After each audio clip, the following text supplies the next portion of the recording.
Assalamualaikum warahmatullahi wabarakatuh. Kembali lagi di Riyati Mulia Dharma Channel. Tetap bersama aku, Riyani. So, hari ini kita akan bagi-bagi edukasi. Aku akan nge-vlog keseharian aku. Sehari-hari aku ngapain aja. Buat kalian yang penasaran, nanyain aku ngapain aja sih sehari-hari selama masa pandemik. Salah satunya kan aku udah bikin konten vlog aku yang mengenai ternak ayam dan itik. So, hari ini aku mau bagikan lagi aktivitas aku selain aku beternak, aku ngapain aja. Buat kamu yang penasaran, ikutin terus karena aku akan sedikit berbagi sama kalian. Akan ada tips-tips yang aku bagikan tentang seputaran dunia usaha. Tetap sesuai yang basic aku akan bagikan seputaran dunia usaha ke kalian. Jadi buat kalian yang penasaran, stay tune terus, jangan di skip. Oke teman-teman, jadi aku akan bagikan keseharian aku. Sedikit sih, nggak bisa secara keseluruhan karena memang aktivitas aku kadang dari pagi sampai sore itu padat banget. Dan aku hanya bisa bagikan sedikit karena waktunya juga agak renggang ini. Sehingga aku bisa sedikit share ke teman-teman aku ngapain aja dan banyak waktu aku itu digunakan untuk apa dalam sehari-hari. So, sebelumnya sorry, ini belakang ada pakaian yang memang selalu stay untuk aku bawa ketika aku aktivitas di luar. Jadi teman-teman semua, saya mau kasih tahu sama kalian kalau saya punya aktivitas yang mungkin orang sekeliling saya sudah tahu, lingkungan tempat saya tinggal sudah tahu, hari-hari saya bikin apa dan saya lakukan apa, mungkin mereka semua sudah tahu. Tapi banyak di luar sana yang bertanya-tanya, saya bekerja apa selama saya selesai kuliah sampai sekarang tidak bekerja. Dan bukan orang dari luar saja, ada juga orang yang tinggal di lingkungan saya, sama-sama tinggal di satu kompleks dengan saya, selalu bertanya kalau untuk apa sekolah kalau ujung-ujungnya tidak bekerja. Jadi beliau merasa bahwa orang bekerja itu hanya ketika kita bisa bekerja di tempat yang bagus, di tempat yang ber-AC, nyaman, sesuai dengan basic kita. Jujur memang saya kuliah dengan pekerjaan yang saya lakukan sekarang itu di luar dari latar belakang pendidikan. Jadi saya kuliah itu memang background saya adalah seorang administrator yang bekerja di dunia politik. Namun saya belum tertarik untuk berkecimpung lebih dalam tentang dunia politik, sehingga memang kegiatan yang saya lakukan sekarang ini sudah saya lakukan jauh sebelum saya menyandang sebuah gelar, sebelum saya selesai menempuh pendidikan strata 1 saya. So, nggak usah lama-lama lagi, kita langsung aja masuk saya ngapain aja setiap harinya.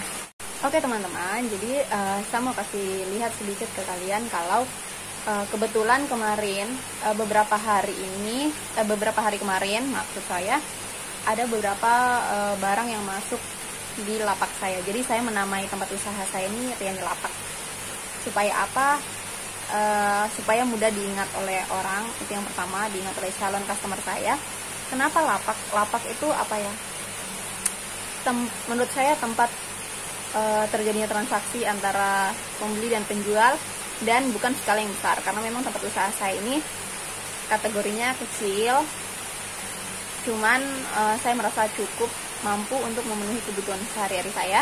Jadi saya bersyukur walaupun kecil, semenjak saya selesai kuliah strata 2 saya sudah tidak bergantung sama orang tua dan bisa ya mungkin sedikit meringankan beban orang tua dengan usaha yang saya punya. Hari ini kebetulan kemarin ada barang masuk.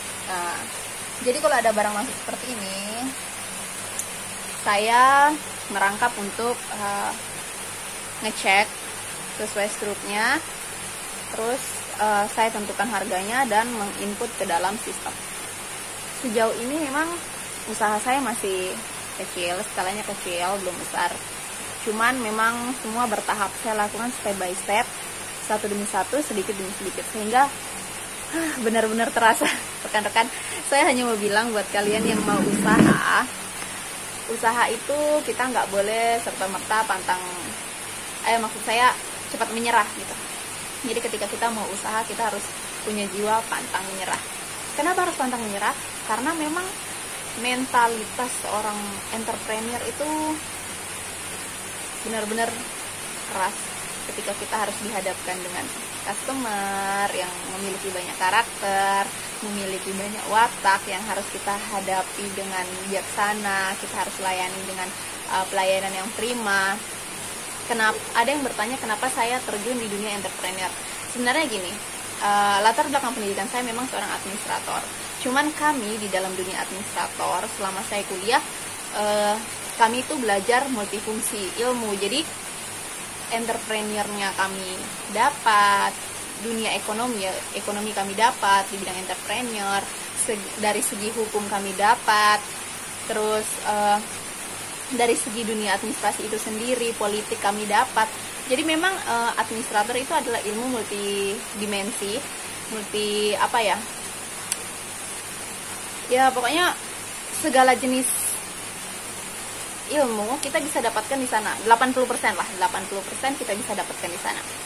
So, kenapa saya bisa mengambil keputusan untuk menjadi seorang entrepreneur? Karena memang dari awal saya hobi menjadi seorang pekerja. Itu sih, ketika orang lain merasa bekerja lelah, saya tidak. Saya merasa ketika saya lelah dan saya melihat pekerjaan saya, semangat saya akan bangkit lagi.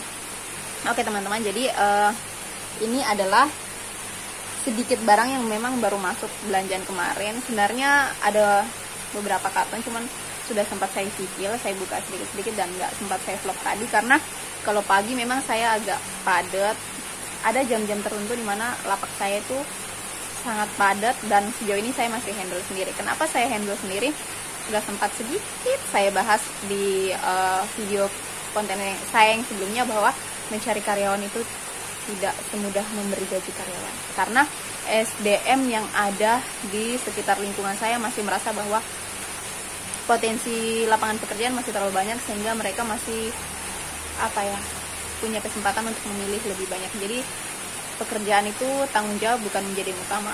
Menurut mereka sejauh ini yang saya lihat dari beberapa kali saya mengganti karyawan sih, saya melihat bahwa mereka hanya melihat pekerjaan itu sebagai ajang ingin mencoba, ingin uji coba, ingin coba-coba.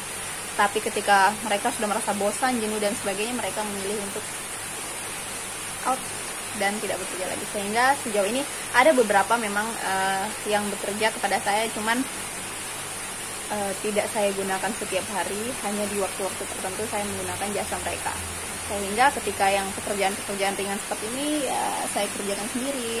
So buat teman-teman yang pengen tahu saya di lapak saya ada apa aja sih, kita langsung ikutin aja ya. Oke teman-teman, jadi di lapak saya itu sama aja pada kios-kios mungkin pada umumnya, yaitu kebutuhan sembako, kebutuhan pangan dan lain sebagainya.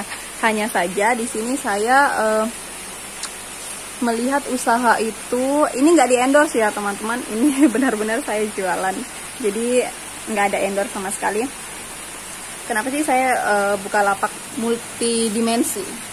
Seperti latar belakang pendidikan saya yang multidimensi. Jadi di dalam lapak ini itu tidak hanya menyediakan kebutuhan harian, sembako, bahan makanan pokok, tapi juga saya menyediakan, di mana di sini ada ATK.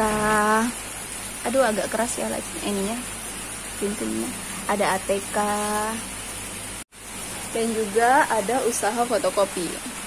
Sebenarnya di awal itu saya membuka usaha ini itu lebih awal adalah fotokopi. Terus setelah berjalannya usaha fotokopi, menyusul orang-orang yang datang fotokopi, mulai tanya satu persatu barang.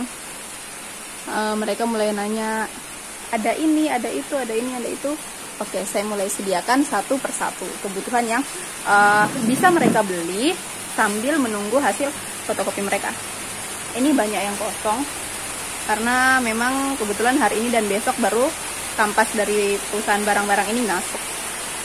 Selain kebutuhan sembako, saya juga menyediakan sedikit kebutuhan untuk pertanian sih. Jadi kayak selain kebutuhan pokok, saya juga menyediakan kebutuhan obat-obat pertanian yang biasa digunakan oleh para petani-petani seperti bibit, obat-obat pertanian, dan juga ada seputaran otomotif, yaitu oli, air aki, dan sebagainya gitu. Ini memang agak kosong karena memang stok barang habis dan besok baru masuk sekitar. Jadi barang masuk itu hari Selasa, Rabu dan Kamis. Jadi seperti itu teman-teman. Teman-teman semua, sahabat Riani bisa lihat di belakang saya. Ini adalah latar belakang background tempat saya bekerja. Ketika ada yang bertanya, apa sih aktivitas saya, sampai di luar sana banyak sekali yang bertanya, kenapa tidak mau bekerja setelah selesai kuliah, terus kenapa lebih memilih hanya menjaga kios kecil dibandingkan menerima tawaran bekerja. Jujur saya menerima beberapa tawaran dari perusahaan swasta untuk bekerja, tapi memang saya memang basicnya suka sekali dengan dunia swasta, tapi entah kenapa saya merasa lebih tertantang dengan saya buka usaha sendiri. Jadi dengan saya buka usaha sendiri, saya merasa bahwa di sini saya akan bertemu banyak orang setiap hari, saya akan berdiskusi banyak hal dengan setiap orang yang berbeda-beda setiap hari. Kenapa saya suka sekali dengan tempat ini?